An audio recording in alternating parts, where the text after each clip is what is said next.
Hello दोस्तों, आज हम आपके लिए लेकर आ गए हैं एक और आंगनवाड़ी भर्ती की अपडेट जो कि निकल कर आ रही है राजस्थान राज्य के श्री गंगानगर ज़िले से। दोस्तों, श्री गंगानगर ज़िले के कई अलग अलग शहरों में यह भर्ती निकाली गई है।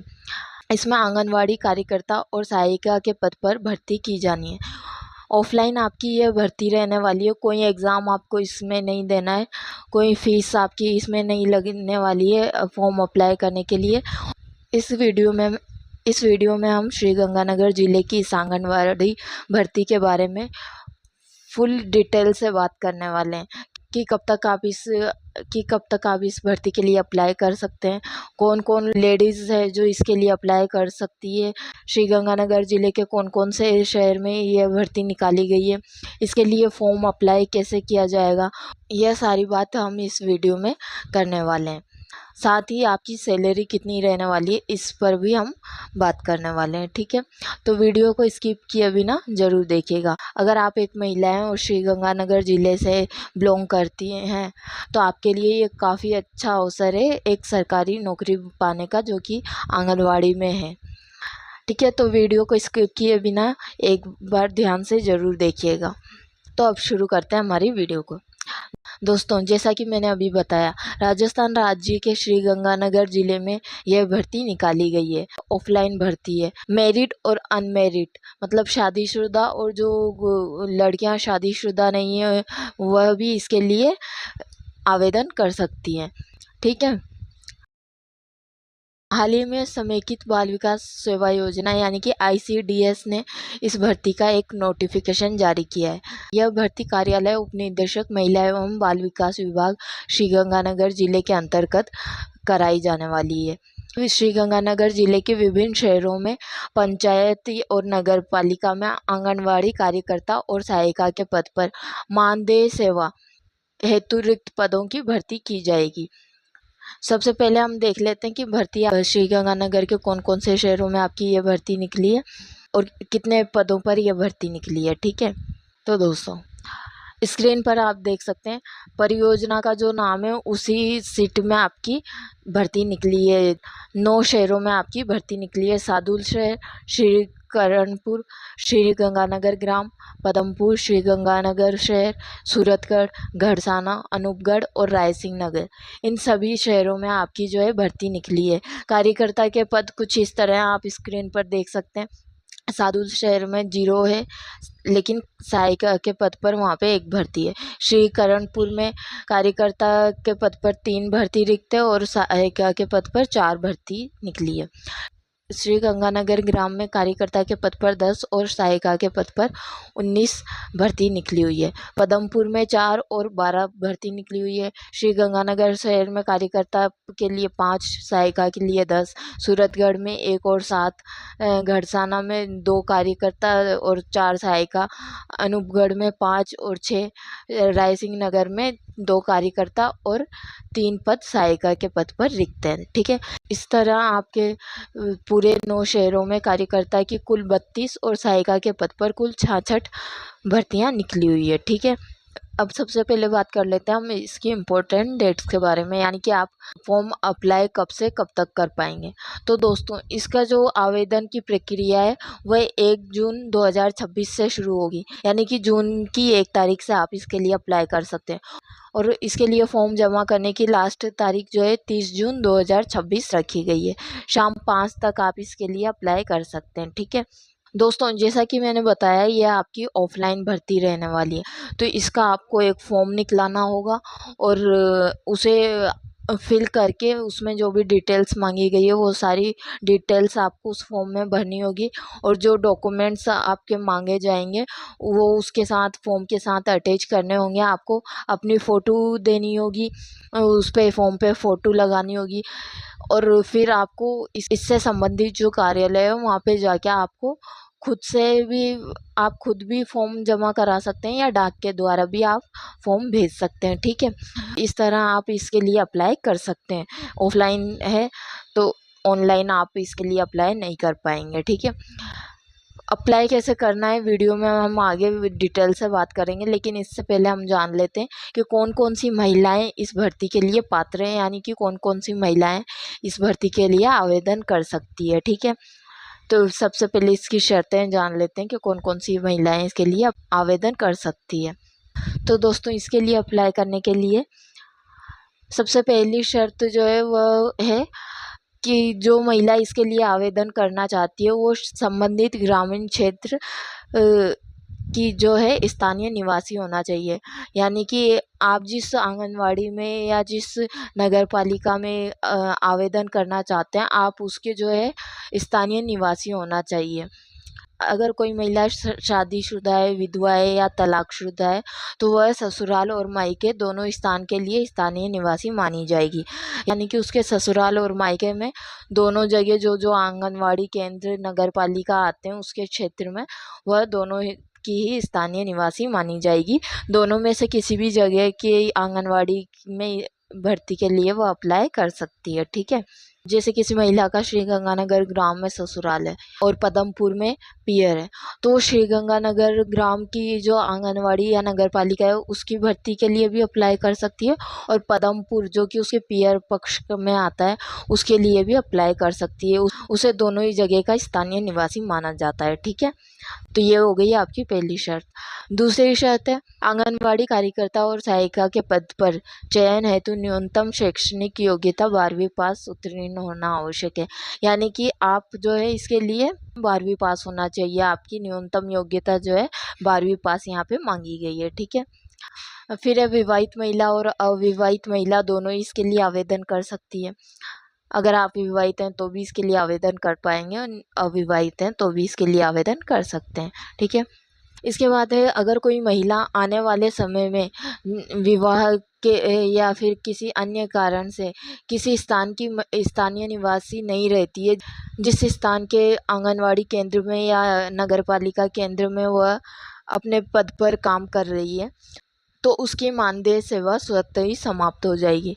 यानी कि हो सकता है आने वाले समय में अगर महिला विवाहित है तो वो तलाक ले लेती है और अलग हो जाती है, कहीं और शादी कर लेती है, वह ससुराल पक्ष के स्थान तो वह ससुराल पक्ष के स्थान की स्थानीय निवासी नहीं रह जाएगी इस तरह से, है ना। ठीक है, तलाक होने के बाद, और अगर वो कहीं और शादी कर लेती है तो उसे अपने आप पदभार से मुक्त कर दिया जाएगा। यानी कि उसकी जो मानदेय सेवा के पद पर वो है उसे हटा दिया जाएगा, उसकी नौकरी खत्म कर दी जाएगी। ठीक है, और यह आपसे आवेदन करते समय ही एक शपथ पत्र पर लिखवा दिया जाएगा।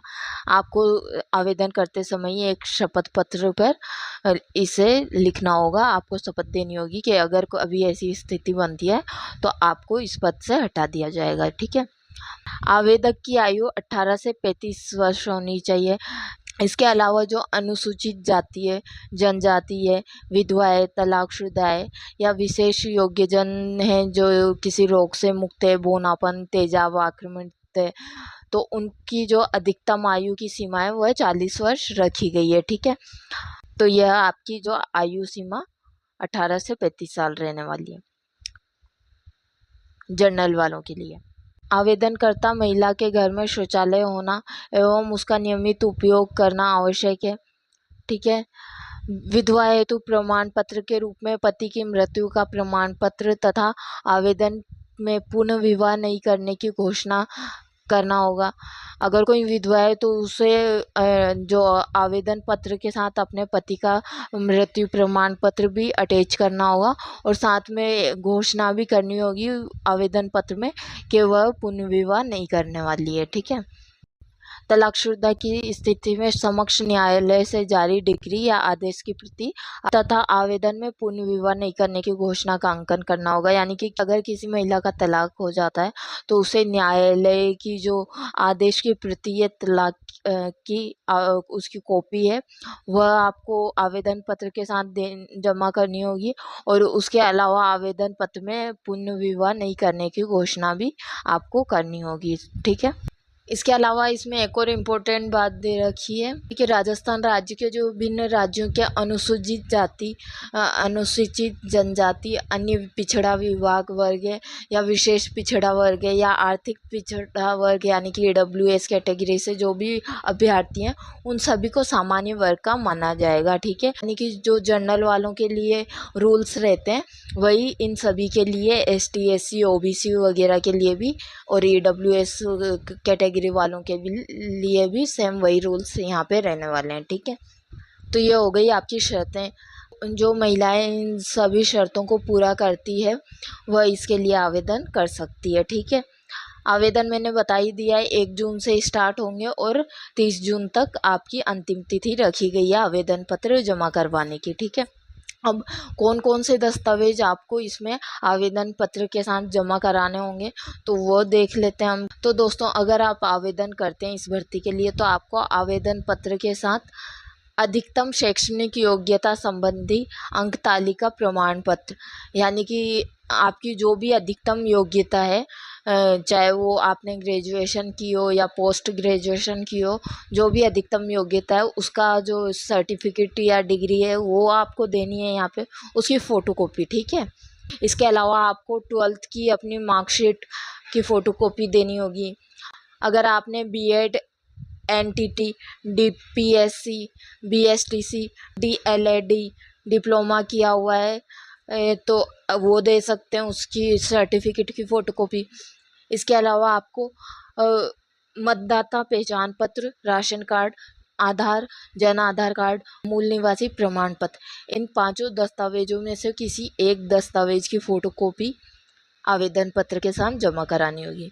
अगर आप अनुसूचित जाति, अनुसूचित जनजाति, पिछड़ा वर्ग, विशेष पिछड़ा वर्ग, आर्थिक पिछड़ा वर्ग, अल्पसंख्यक वर्ग या दिव्यांगजन हैं तो आपको उसका भी प्रमाण पत्र यहाँ पे आवेदन पत्र के साथ देना होगा। ठीक है, इसके अलावा आंगनवाड़ी कार्यकर्ता, मिनी आंगनवाड़ी कार्यकर्ता, शिशु पालनागृह कार्यकर्ता, सहायिका, आशा सहयोगिनी साथिन के रूप में अगर आपने कार्य अनुभव प्राप्त कर रखा हो तो 1 वर्ष तक का कार्य अनुभव का प्रमाण पत्र भी आपको यहाँ पे देना होगा। ये ज़रूरी नहीं है, अगर आप चाहें तो दे सकते हैं, अगर आपके पास हो तो दे सकते हैं, वरना ये ज़रूरी नहीं है।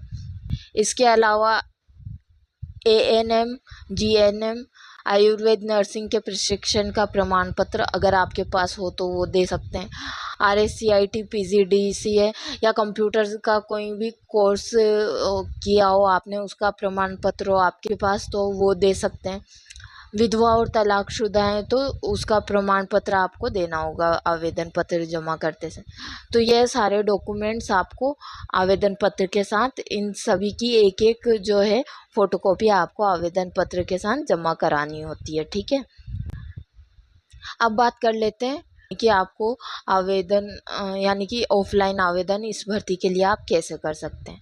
तो दोस्तों, इसके लिए एक फॉर्म आता है, फॉर्म आपको स्क्रीन पे मैं दिखा देती हूँ। ठीक है, तो दोस्तों अगर आप इसके लिए अप्लाई करना चाहते हैं तो सबसे पहले आपको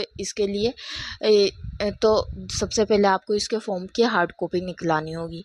आप अपने आसपास के ई-मित्र से जाकर फॉर्म की हार्ड कॉपी निकला सकते हैं। ठीक है, फॉर्म में दिखा देती हूँ आपको, कुछ इस तरह का फॉर्म आपका रहने वाला है, आप स्क्रीन पर देख सकते हैं। इस फॉर्म को आपको निकला कर लाना होगा, आसपास के मित्र से जाकर आप इसकी हार्ड कॉपी निकला सकते हैं। ठीक है, इसके बाद आपको इस फॉर्म में मांगी गई सारी डिटेल्स, सारी जानकारी आपको सही सही भरनी होगी, जो कि आपकी 12th क्लास की मार्कशीट में है। सेम वही डिटेल्स आपको यहाँ पे नाम, डेट वगैरह सेम वही देनी है। एड्रेस आपको देना है, नंबर, फ़ोन नंबर वगैरह आपको देना है। ध्यान रखें सारी जानकारी सही सही होनी चाहिए। ठीक है, इसके बाद आपको क्या करना है, फॉर्म को लेना है, उसके साथ जो भी डॉक्यूमेंट्स आपको मैंने अभी बताए थे कि कौन कौन से डॉक्यूमेंट्स आपको आवेदन पत्र के साथ जमा कराने हैं। जो भी आपके हैं 12th की मार्कशीट हो गई, जो अधिकतम शैक्षणिक योग्यता जो भी आपने कर रखी है 12वीं पास के अलावा, उसकी जो डिग्री या प्रमाण पत्र सर्टिफिकेट वगैरह हो गया। कंप्यूटर कोर्स कर रखा है तो उसका प्रमाण पत्र।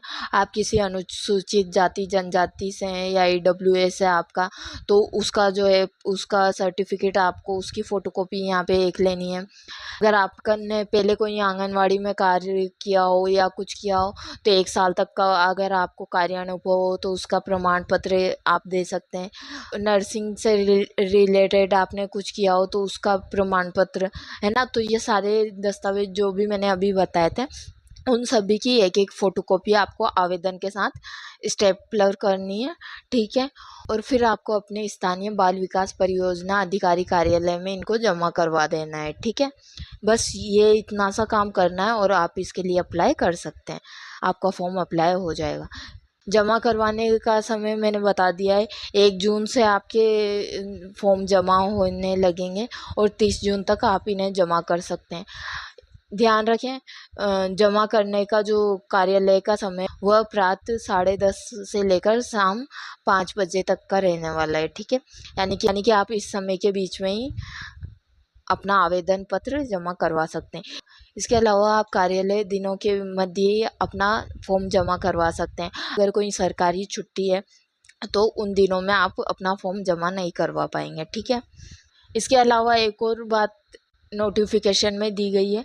आवेदनकर्ता द्वारा आवेदन जमा करवाए जाने के पश्चात किसी भी प्रकार की कमी पूर्ति हेतु संलग्न किए जाने वाले वंचित दस्तावेज को प्रार्थना पत्र के साथ संलग्न कर विज्ञप्ति में वर्णित आवेदन जमा करवाने के अंतिम तिथि तक आवेदन पत्र में सम्मिलित करवाया जा सकेगा, परंतु अंतिम तिथि के पश्चात किसी भी प्रकार के दस्तावेज को शामिल नहीं किया जाएगा। यानी कि इसका मतलब है कि अगर आप अपना आवेदन पत्र जमा करवा देते हैं एक बार, ठीक है, और आपका कोई डॉक्यूमेंट रह जाता है जो आप जमा नहीं करवा पाते हैं या भूल जाते हैं किसी कारणवश, तो 30 तारीख तक जो इसके आवेदन करने की अंतिम तिथि है, तो भी आप उस दस्तावेज को वहाँ पर जाकर जमा करवा सकते हैं अगर आपका कोई दस्तावेज रह जाता है बाद में तो। लेकिन इसके साथ आपको एक प्रार्थना पत्र लिखना होगा कि आपका जो दस्तावेज है पहले आवेदन पत्र के साथ जमा करवाना आप का रह गया था, तो अब आपको जमा करवाना है, ठीक है। तो एप्लीकेशन के साथ आप अंतिम तिथि तक अपना वो दस्तावेज जमा करवा सकते हैं। लेकिन अंतिम तिथि निकल जाने के पश्चात आप किसी भी तरह का कोई भी दस्तावेज जमा नहीं करवा पाएंगे, ठीक है। सेवानिवृत्ति का समय भी इसमें दिया गया है। अगर कोई महिला इस पे कार्यरत हो जाती है तो 61 वर्ष तक की आयु तक वह अपने पद पर काम करती रहेगी, ठीक है। मतलब कि आपको यहाँ पे थोड़े बहुत टाइम के लिए नहीं रखा जाएगा। 61 वर्ष तक एक तरह से आपकी पूरी पक्की सरकारी नौकरी यहाँ ये हो जाने वाली है, ठीक है। अब बात कर लेते हैं हम इसकी सैलरी की। सैलरी आपकी क्या रहने वाली है, तो यहाँ पे जो सैलरी मिलती है ना, उसे मानदेय बोला जाता है, क्योंकि ये जो पद निकले ये मानदेय सेवा के पद रहने वाले रहते हैं, ठीक है। आप जो सेवा करते हैं उसके बदले में आपको एक मानदेय दिया जाता है, वही आपकी इसमें सैलरी रहने वाली होती है, ठीक है। तो वह मानदेय या सैलरी आप जो उसे कह सकते हैं, वो देख लेते हैं आपको यहाँ पे कितनी मिलने वाली है। तो अगर आप कार्यकर्ता के पद पर नियुक्त हो जाते हैं तो आपको यहाँ पे 10,581 रुपये पर महीने का मानदेय मिलता है।